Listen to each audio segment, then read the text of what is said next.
Okay, so a little bit more on my plate heat exchanger job. 24 kilowatt Viessmann compact heat only. For Joe Doran, this is the additional expansion vessel. It's the smallest one they had in the merchant. It's a lot bigger than is needed just to run the primary circuit. So got a 1560 pump on here. European labelling because it's not a Grundfos 2560. Only labelled 15 in the UK.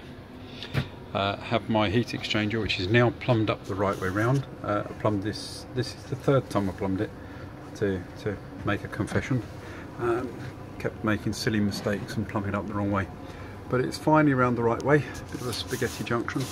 So basically I've got my flow going in the top on the back, and the return coming out the bottom of the back, going back to my boiler. Pump on the return here. Expansion vessel connection point, and then on this side I've got my flow to my system here, drawing off of the top of the heat exchanger this side, and my return connected up down there.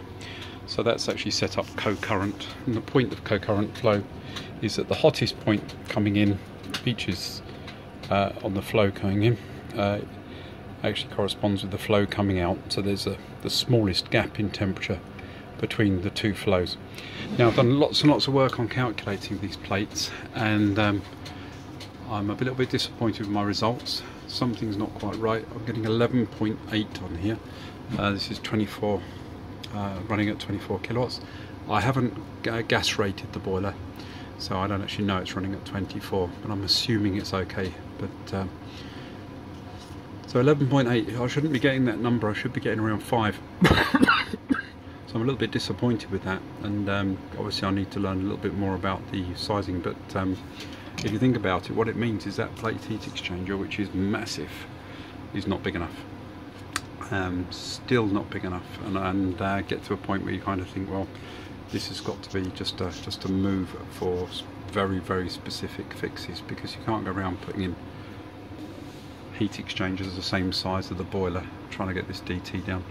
The other complication I've got here is that because of this temperature drop, 10 degrees, in order to heat my hot water I've really got to run the boiler at full temperature all the time, and it's not weather comp, so I've got to have the boiler left on absolutely full temperature, which is not going to be great for the efficiency of the boiler, but it will solve the customer's problems. Right now downstairs they're reporting the house is warm.